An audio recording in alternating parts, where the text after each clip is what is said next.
This time on the Dirt Head Shed, it's time to get this Jeep ready for another trip. This time it's Fred's birthday party, and it's like 1,300 miles away.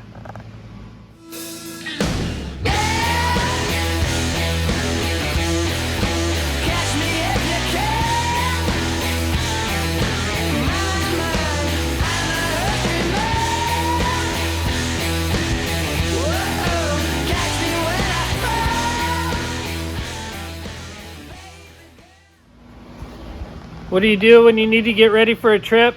Change your oil, check fluids, all that kind of normal stuff. Nope, I'm gonna 4-link the Jeep. All right, here's the plan. The Jeep is on the lift and I'm about to start tearing it apart. I had 2.5-inch lift springs on the back, and those with the shocks that I had, it really had like very little up travel. I was bottoming out on the shocks all the time. So it's time to make the rear of this thing move a little better. I'm gonna do that by doing a 4-link, and I'll use Jeep TJ coil springs in the rear, and it should all go together and be fairly simple, which it kind of has to be because I am driving this down to Fred's birthday party in a week and a half, and I have a lot of work to do before I get there. All right, the Jeep is on the lift and we're starting to tear it down. Matt and his son Joa are over here helping a little bit, and we are getting the axle shafts out of the rear end and getting started on a disc brake conversion. These drums were off of this axle, but this axle used to be a small bearing axle, and I had cut and welded and put big bearing ends on it, so the drums never fit right. We had to hog out these holes a bunch, and the brakes always would kind of like rock around and have weird brake drag. So those are coming off now, and I'm using this Curry Ford Explorer disc brake bearing for disc brake kit. This is basically what would be on an 8.8 Ford Explorer, but it's made to fit on these big bearing ends. So we've got an internal brake parking, or an internal parking brake, and a disc with an internal drum for that parking brake. So this is all going to go on there, and it should bolt on nice and tight and give me a better parking brake and real discs in the rear. So keep tearing it down. Check this out. These are parts that Fred made on Dirt Every Day. This was his leaf spring U-bolt flip kit that he made. Pretty rad. Normally you would have U-bolts that are round and go in this direction and hanging way down here. And then Fred was like, no way, I'm gonna make this other thing that like centers the U-bolts and uses square U-bolts that point up. So that was kind of cool, old school rock crawler trick. I'll put that on my pile for my next leaf sprung vehicle.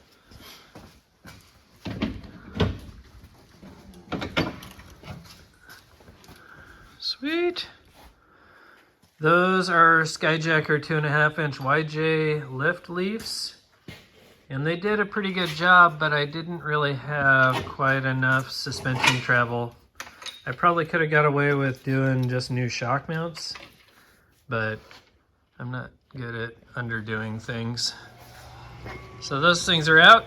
I'm gonna cut off these pads here and these shock mounts and these leaf spring hangers, grind all that clean, and then when my new 4-link parts show up, we can start putting it back together. It's a torch off here at the Dirt Head Shed.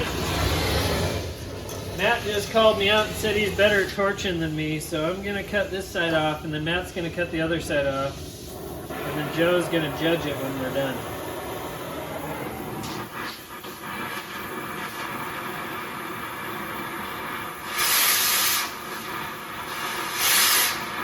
Come on, torch.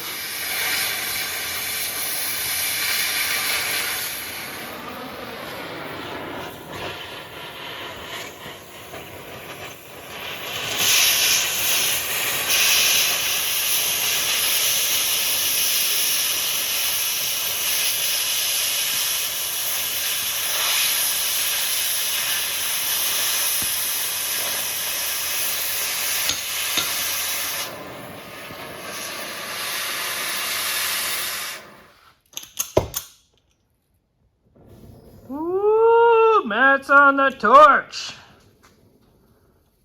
If you guys don't know Matt yet, he's my buddy that's got that green dent side Ford, and then he's also got the black TJ that you'll see in some episodes.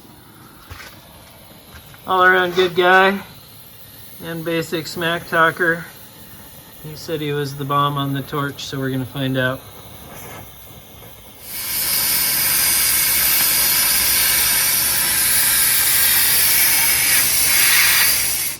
This was the side I cut off. I usually leave a little bit of a ridge so that I can go back and get that with a grinder, rather than sitting here and trying to get all of that with the torch and putting a bunch of heat into it. I usually prefer to just cut kind of quick and get it done and off of there, and then finish it with the grinder. Matt's over here busting off the other side, and we'll be hitting it with the grinder shortly.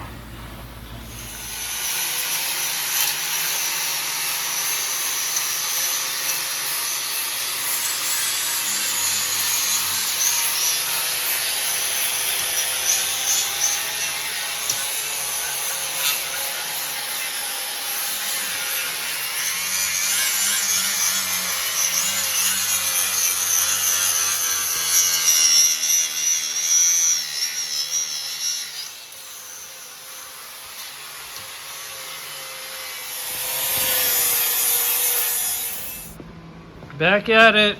Parts have started rolling in for the Jeep. I got shock towers and a 4-link kit from Barnes 4-wheel drive.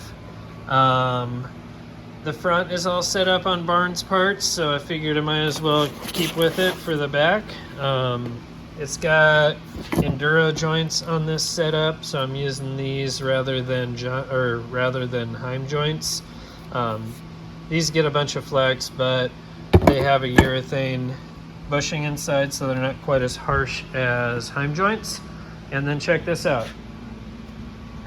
New tires, Milestar Patagonia XTs. These are sort of their extreme all-terrain. They're 37 1250 17s, and I'm excited to try those out. I want something that's going to be good for going down the highway, because I'm probably going to have 2,700 highway miles on this thing by the time I get home. So they are going on a set of methods that I had on the rig when I first built it on Dirt Every Day. So I'm going to go bust out some of the tires and then get back out here and start figuring out how to make this 4-link work in here. Tires are mounted. I got 3 of them done tonight. The other 2 I'll bring home from work with me tomorrow night. And then now I'm sorting out this suspension. Doing a universal triangulated 4-link on this. So it'll have triangulated upper bars and it'll have straight lowers. The triangulated uppers basically hold the pinion angle, and then they also hold the axle centered from side to side. So I'm trying to figure out what kind of space I have to work with here. This is my center line of the axle, so I'll have 2 of these brackets, one going towards the passenger side a little and one towards the driver's side. I'm trying to figure out what kind of space I have to work with here, though.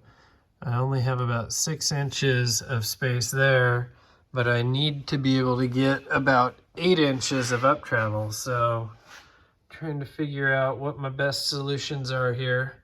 I'm going to start working through all this. All right, I made a decision on where to start, and it was on these triangulated brackets. Let me show you where that goes. It's gonna go right here on this frame rail. Sorry for the glare. Basically right where that old leaf spring perch would have been. This new bracket's gonna go there. It will get us sort of lined up to where it's gonna land on the axle. So I'm gonna go ahead and buzz the other one together so that it's at this point.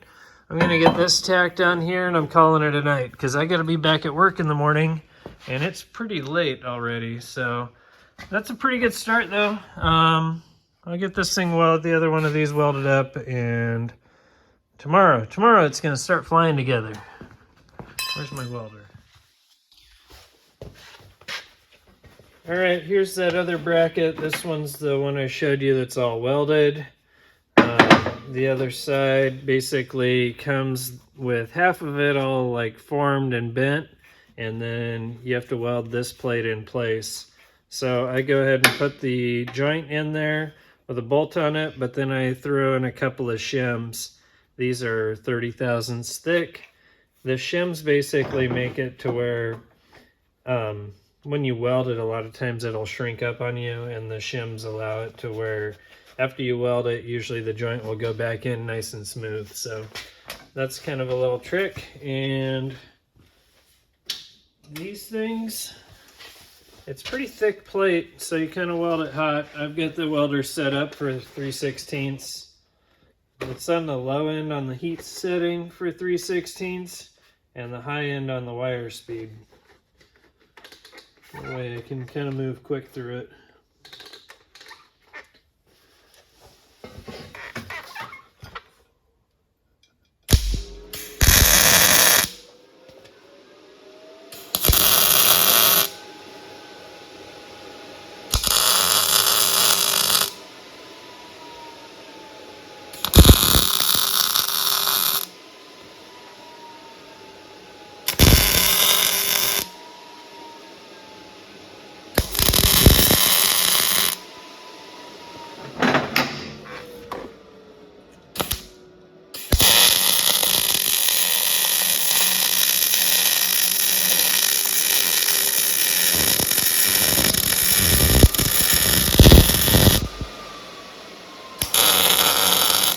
Little pockets are from when they bend the plate and form it. They have to leave like sort of a gap here so that the brake will work. And I usually fill it once, and then I'll go back and when I run my bead, I'll like fill it a second time just to make it smooth out.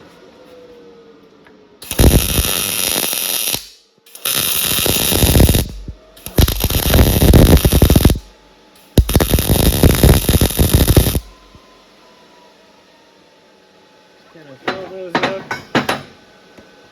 The thing is, if you don't weld those up, sometimes they can get like a stress crack right there in the corners.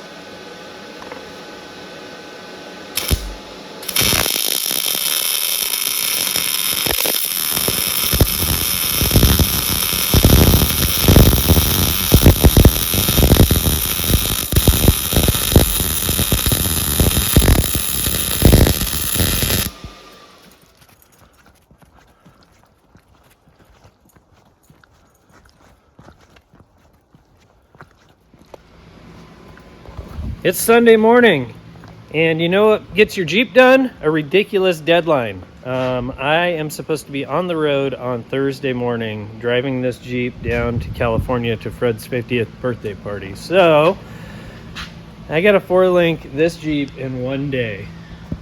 One day. I got a pile of parts and a cup of coffee, and I'm going to get this thing done. By the end of the day, it'll have a 4-link on it, it'll be cycling, might not have springs and shocks, but I have 3 evenings after work I can try and make that happen. So let's do this. All right, I got all this sanding done on the frame, getting ready to start welding brackets on. I also sort of centered the axle, put it at ride height, trying to figure out where all this stuff's gonna live. Got some clearance issues up in here between the diff and the gas tank. I did push on the gas tank a little bit, the skid with a porta power to get some space there, but really that's one limiting factor. Space between the floor and the pump can are a limiting factor, and I don't know, there's a bunch going on here. So I am gonna start tacking brackets on. The upper triangulated link brackets are going to go on first, and then that'll determine how I tab out up here, and then we can start working on the lowers. So let me go grab those brackets and we'll knock that out real quick. So blurry. All right, here's the plan. I have the axle at ride height. It's centered side to side. The pinion angle is correct. Now it's time to start laying out links. This one right here, this upper passenger side, is going to be the one that is probably the most difficult, so I figured I'd start there. I have the bracket that's going to go where it lives. Basically, I can move it forward or backward on the frame, but I can't really go up or down with it. So what I'm trying to do now is just figure out how far forward and back to go with it so that this other end ends up where I want it to. This is kind of good. I'm thinking right there we'll put my joint about where I want it on the pumpkin. I'll get a pretty decent amount of triangulation out of it, and it won't be too high to where it crashes into the floor at full compression. Actually, I think I'm going there. So I'll mark my frame.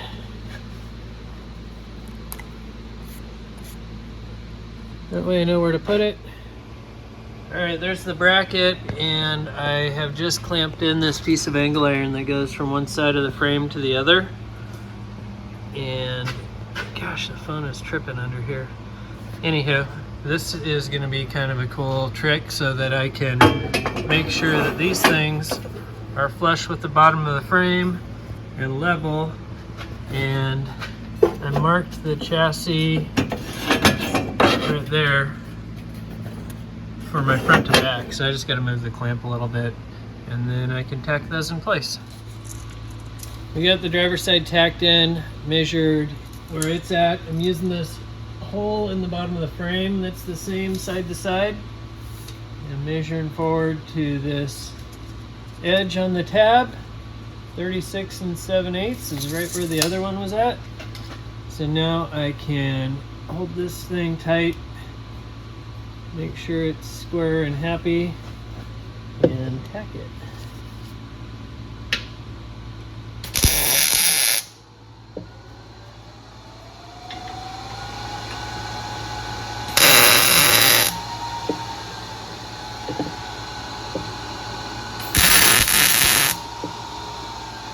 Sweet. Cool. Upper brackets are in place. Now it's time to start figuring out these tabs on the axle. That's going to be kind of difficult because the brackets that this kit came with are not going to work where I've got them landing now. So I'm going to end up having to ditch these brackets. I'll save them for another project, but I'm going to end up having to hand make the tabs for that section. Alright, I'm going to cheat a little bit and make a mock-up link bar.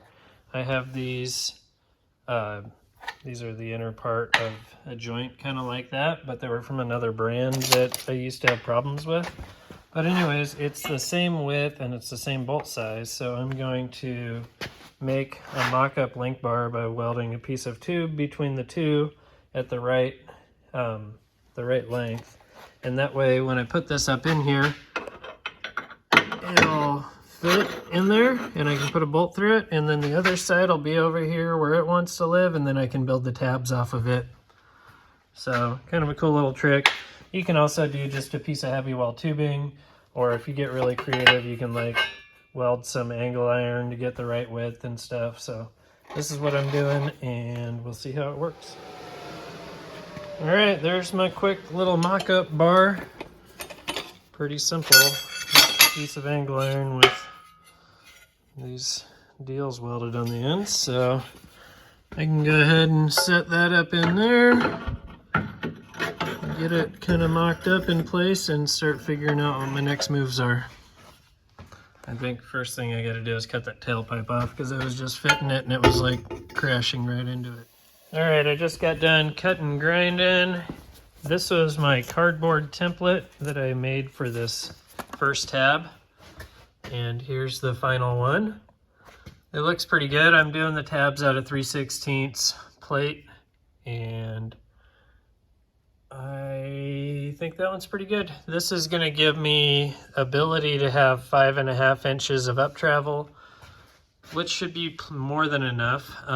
Tires are going to be all into the fender wells and stuff long before that, so I think this is a good start. I'm going to tack this one on, and then I'll show you how I went about building that template and whatnot. So I'm going to tighten that bolt up.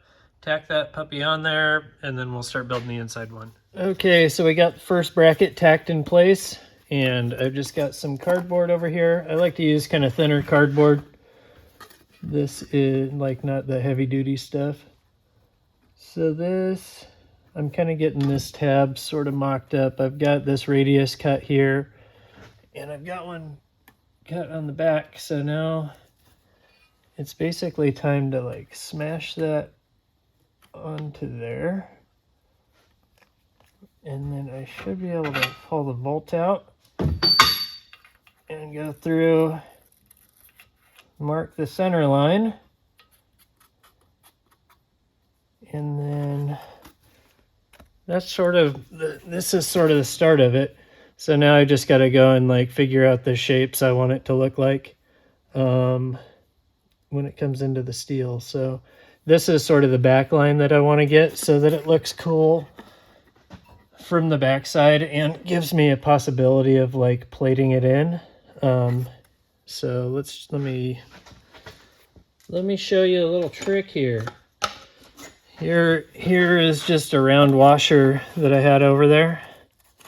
Line that up with that. And this is sort of the radius, the tightest radius I want out of this whole thing. So now that I've got that on there, now I can connect like here to this corner and then figure out if I want to do straight down this way or if I want to box it out to the back. So let's see how it looks. The front one definitely needs to get cut back. This needs to come back and then come into here. This little radius right here is going to allow me to get to the jam nut on that joint.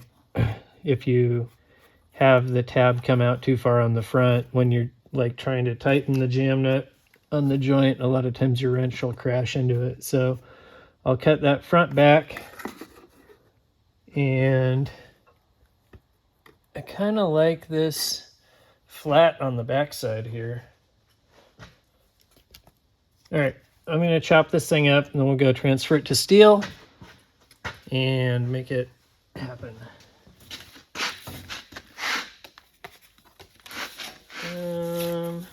Where can I cut this so it'll use the least amount?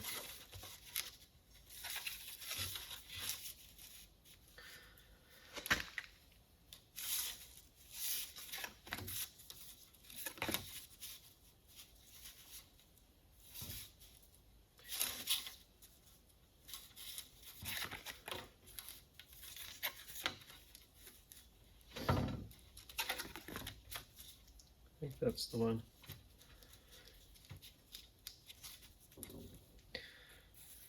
All right.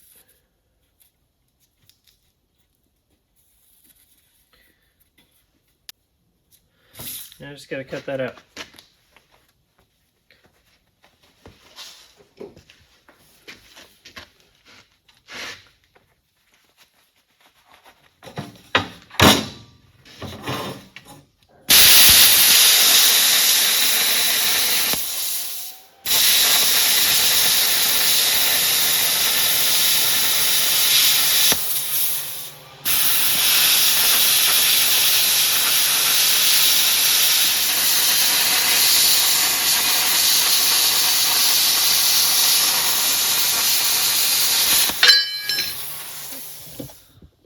All right, cardboard template, real thing, and it's time to go drill this.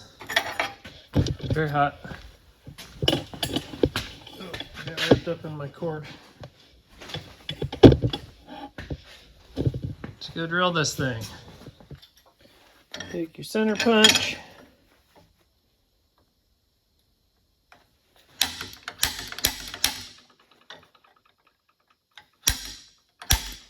There you go.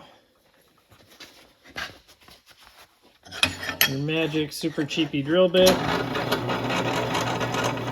I know I totally should have drilled a pilot hole first and worked my way up to it, but whatever. Come on, drill. There we go, now we're cooking. I've got a Sharpie mark on there at 9/16, so I know where to stop.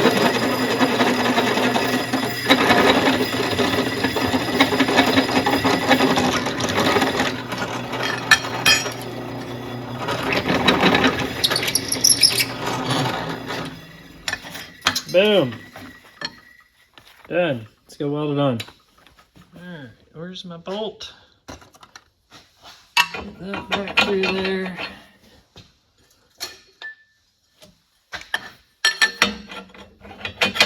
Through there.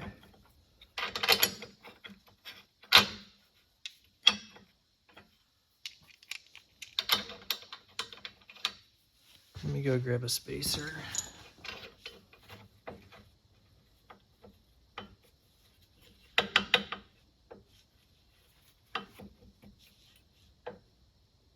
Sweet. All right, tack it up. All right, that tab set is tacked in, and I've got the bar bolted in over there, and I used my angle finder off of it before I took it off the other side to figure out what degree I was at. So now I just gotta like take a quick measurement and make sure that that sleeve is like the same height off the axle tube as the other side, but I think we're right where we need to be.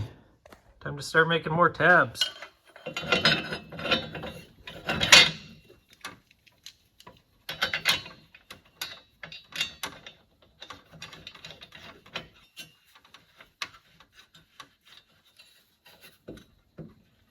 Nice.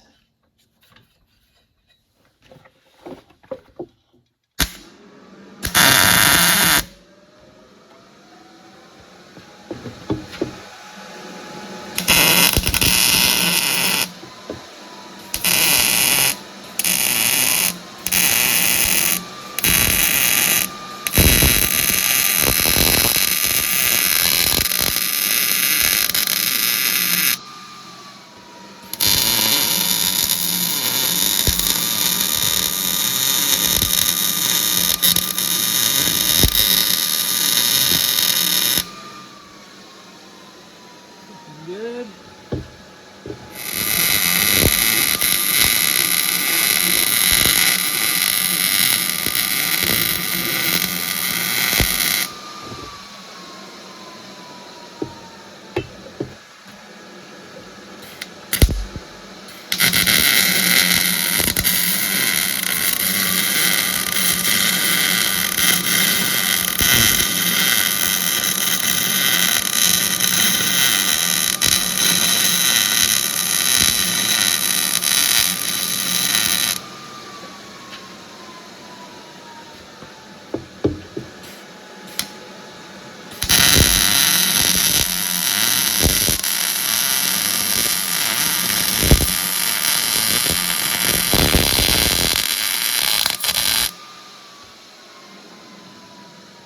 Sweet.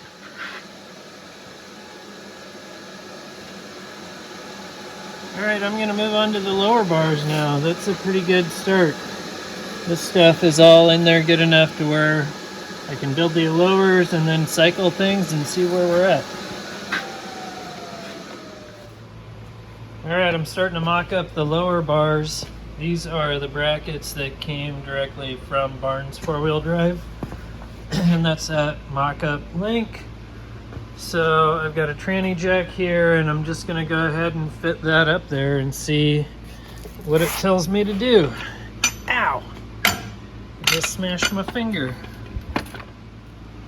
All right, I'm starting to mock up this lower link. I went ahead and just bolted that mock-up bar into the tabs, just how they come off the shelf.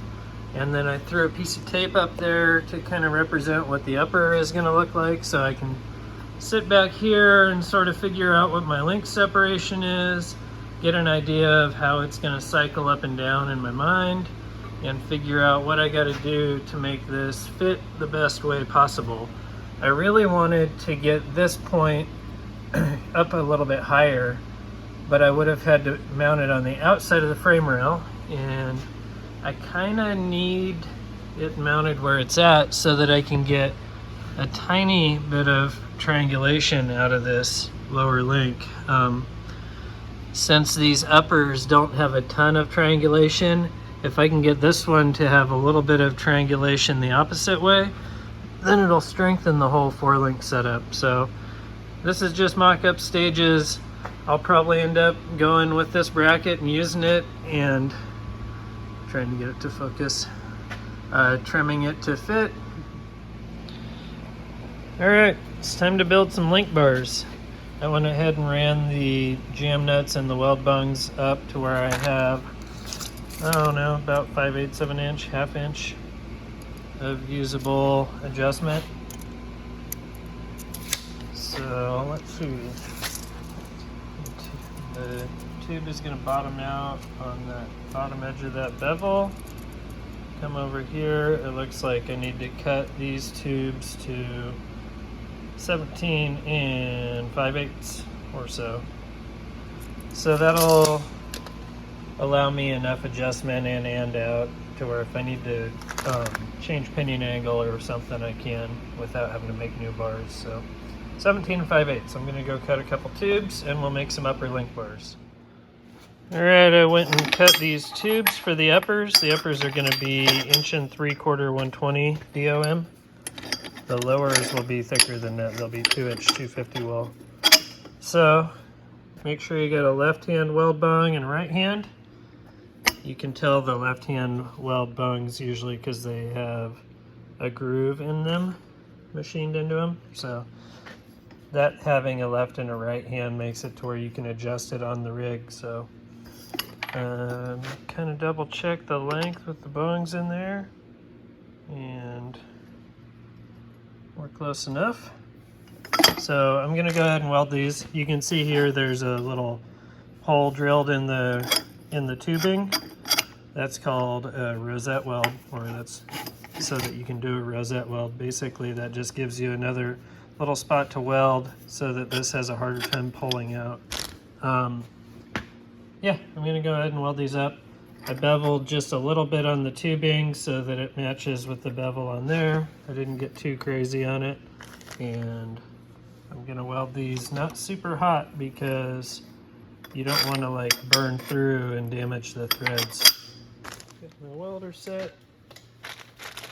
Get my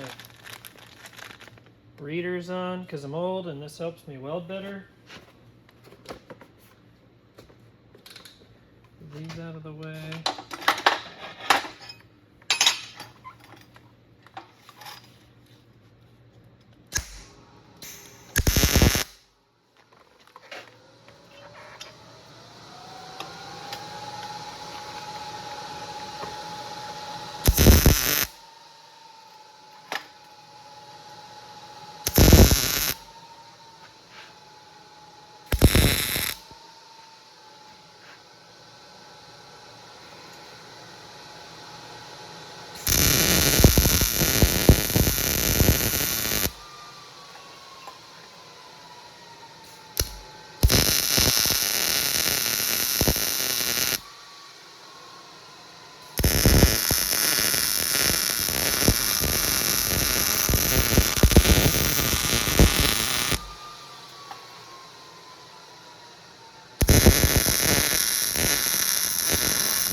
Cool. The links are going together. They're all welded up. I got the joints in there. I use a ton of anti-seize on the shanks on the threads and inside the bung there. So you always want to make sure you do that. Now I'm just gonna run this thing back out to 25 inches long and we'll go throw it in the truck.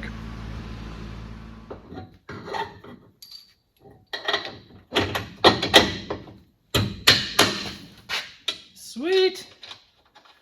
4-link in a day. That's awesome.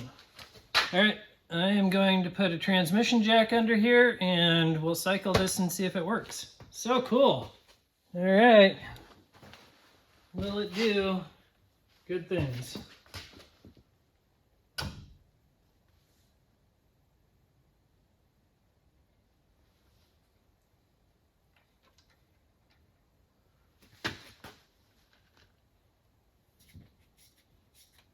That's not binding yet.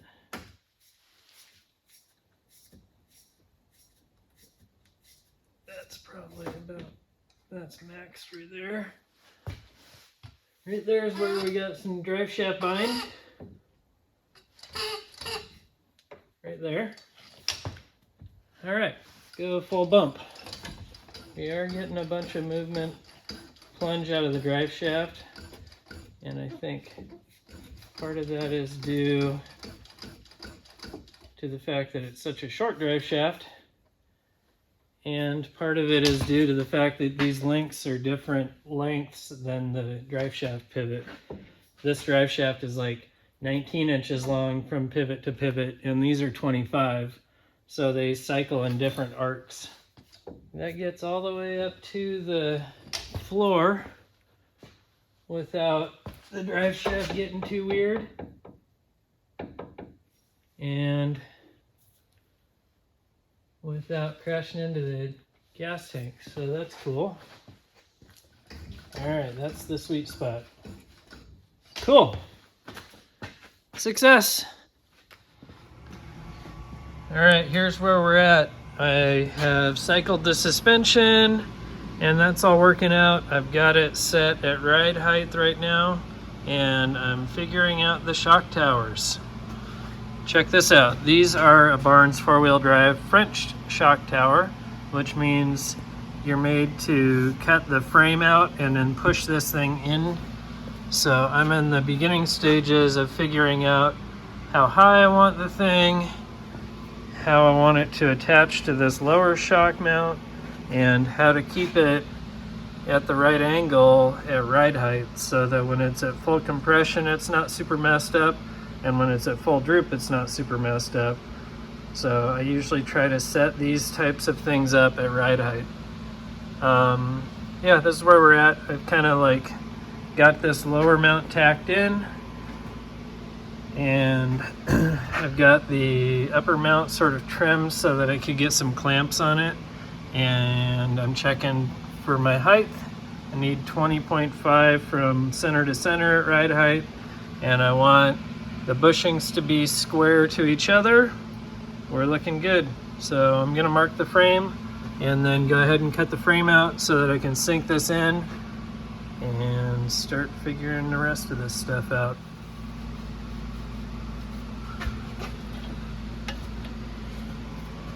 All right,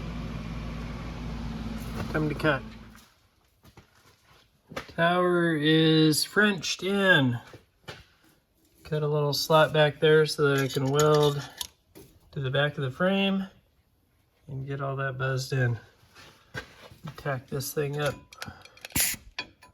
Where's my ground?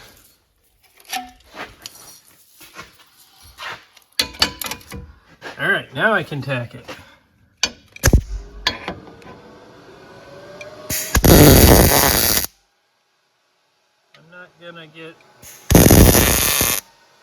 I'm not gonna get too crazy on it right now because I need to be able to measure everything really good so that I can get the other side to match. But that'll hold it for now. Gonna make the other side match and burn these things in. If I get that done tonight before I have to go to bed, holy cow, that's a good day. What a day. I got these puppies all welded in. They look awesome. Lower shock mounts are on. 4-link is in. That's insane. Stoked. Let that focus. Dang, looking good. Anywho, That was one long day. It's 11 o'clock at night. It's Sunday, and I need to be at work at 7 in the morning. So I got to wrap it up. We'll get back out here tomorrow night and start figuring out springs and just kind of finish welding stuff up. What a cool day. All right, it's the next day after the crazy thrash on Sunday. I'm back from work and I'm out here in the shop trying to work on the Jeep. Check it out. I am messing with the shock location. Well, I'm messing with shock height right now and figuring out what I'm going to do for springs. I've got these Skyjacker ADX shocks. They're sort of their top of the line shock with remote reservoirs. I was running them on this thing before, but they were a little shorter because they went to this stock shock tower. And you can see now, like looking back, that shock was at such a gnarly angle because it was mounted basically like right over here. So this shock at compression was like almost useless with how much of an angle it was leaned at. So these new towers with them in the back should work quite a bit better. This is a 9.5-inch travel shock, and I think I'm gonna go with these airbags because I'm kind of an airbag nerd. And these things compress to 3 and extend to 12. So if I'm getting 9 inches of travel out of that and about 9 inches of travel out of that, and all the numbers I ran, I was crashing into the floor and then drooped out and the drive shaft was binding, and that was 9 inches. So it seems like that's the magic number. I don't need more travel than that because it'll just cause more problems. So these are what's going in there. Now it's time to figure that out. All right, I know the bag is 3 inches tall and it's 7-inch diameter, so it's like 7-inch wide. So I made a squished airbag. This is 3 inches tall and it's actually 8 wide. That way I have a little bit of room for clearance. So this will kind of give me an idea of how much room the bag is going to take up when it's compressed. This is kind of cool. I actually just thought of doing this. I've been messing with airbags for most of my life, and I never thought to just make a version of one out of cardboard. So I'm digging through my pocket and I'm trying to figure out, I'm at almost compression. This has a like 3/4 inch tall bump stop, so it will compress more than that. So I want to make sure that this bag will allow for that compression. So it'll be about there. Plus there's going to be a little bit of a bracket on the axle, 3/16 plate. So if I come up about 1 inch and start marking the frame, I can have an idea that this is where that bag is going to need to mount at full compression. Might as well do this too. That's where I want the bag. That's where I want the top of the bag to sit. As you can see, it's going to get kind of weird because I'm going to have to cut this frame a massive amount in order to make this happen. Alright, what I'm going to do next is lower this axle down so that I can get this to mid-travel. That's probably about it. Alright, so we're looking, if that's a 9.5-inch shock, travel shock, I'm looking for, sorry for the phone shaking like crazy, I'm working with the tape measure here too.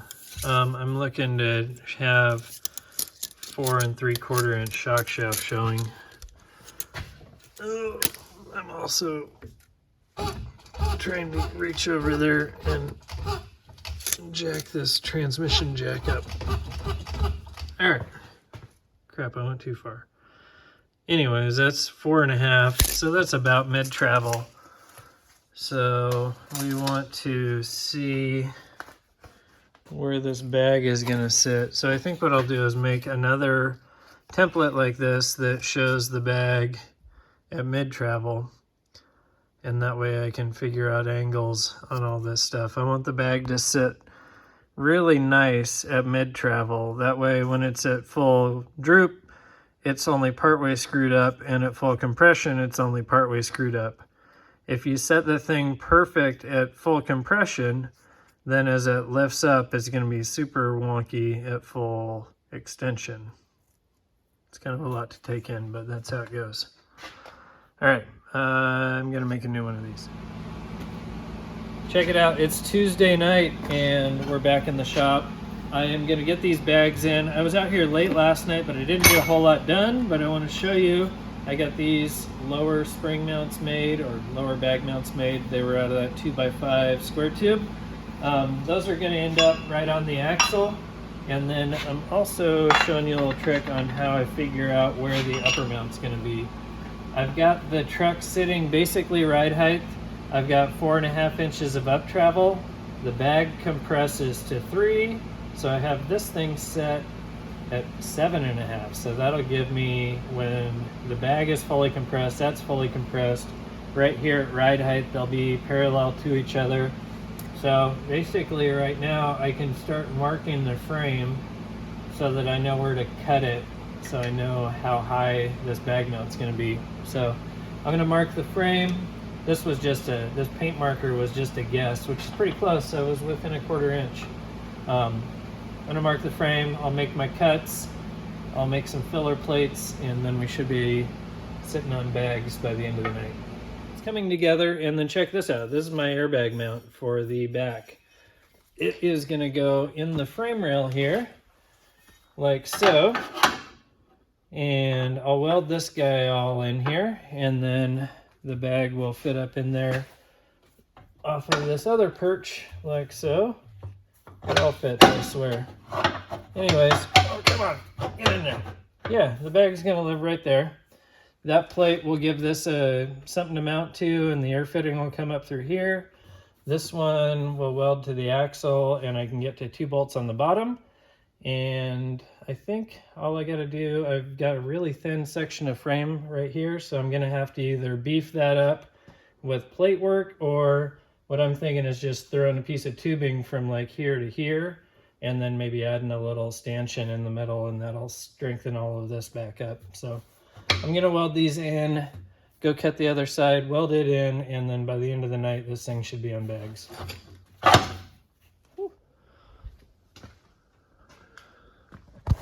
All right, it's the last night of the build. I'm trying to clean up enough to make some room.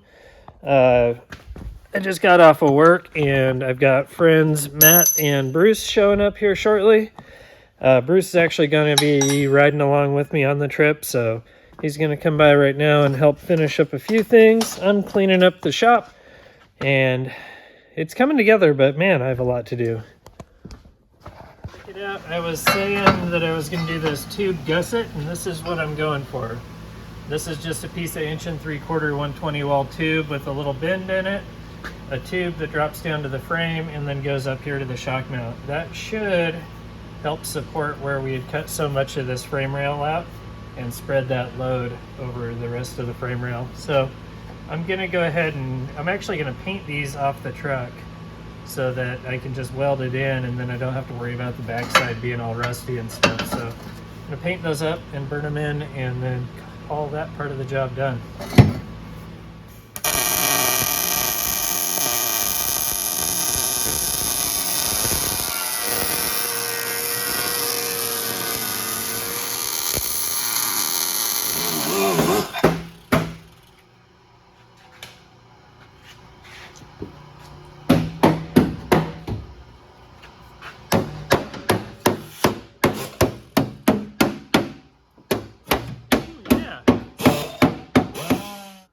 Check it out. Full compression, shock's bottomed out, bag is bottomed out. This stuff's all looking good. We've got upper link, actually crashes into that old shock, or the old exhaust shield. The upper links also get all the way up here to the floor. So I've used like every bit of travel that I can get out of this thing. 10 o'clock. Putting these wheels on. dead battery. Matt's letting it down, and we're gonna kind of figure out our ride height. Keep going. I'm thinking with about 3.5 inches of shock shaft showing. Oh, looks level from here. All right, keep going.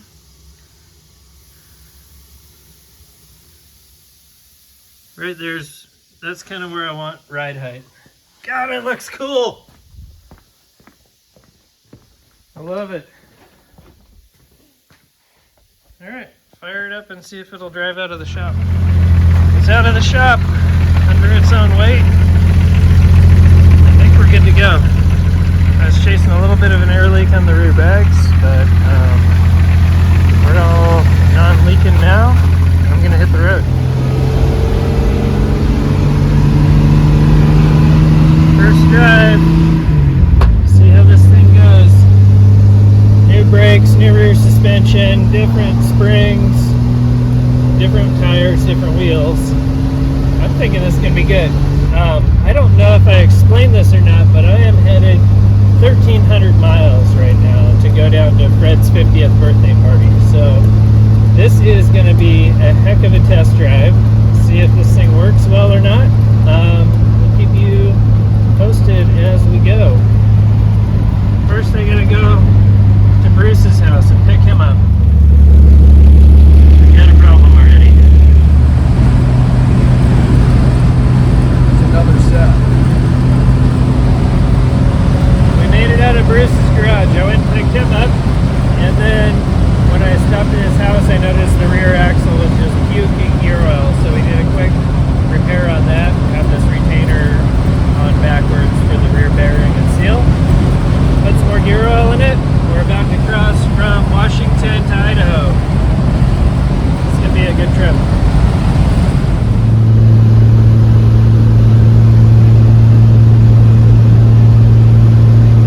Come on, little Jeep.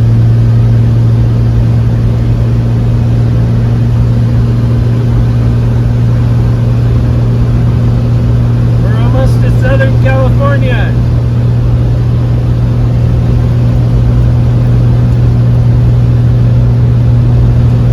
Oh, there's a bunch of snow up here.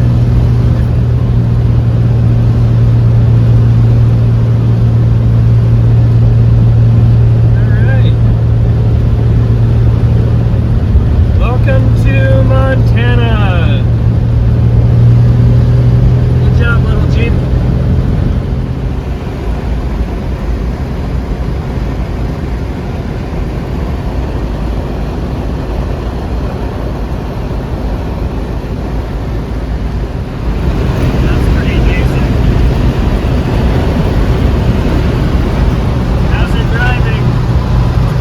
On the wheel, man. Come on, there way. Yeah. Pretty rad. We're almost to Cedar City, Utah, up in this mountain pass, and it's snowing like crazy outside. And with all these holes in the roof, it's kind of snowing in here a little bit too.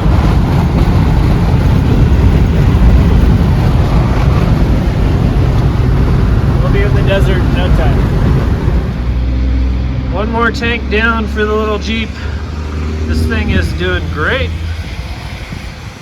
It's snowing like crazy. We've made it to Cedar City. We made it to Cedar City, Utah. Cruising right along. Jeep's doing probably 70 miles an hour average. Really good. We've got leaks everywhere and snow in the cab, but whatever. The suspension's working great, the tires are good. Sorry, about dropped my phone. This thing is killing it. I love this little Jeep. Right up here is where most of the problem is as far as staying warm. That, here, here, and here. Whatever. It's better than walking.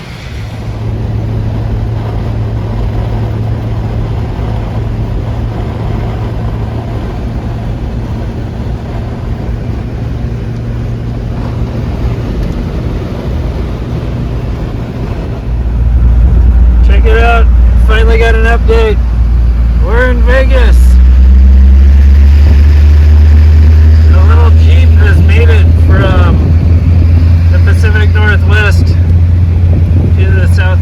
deserts and traffic.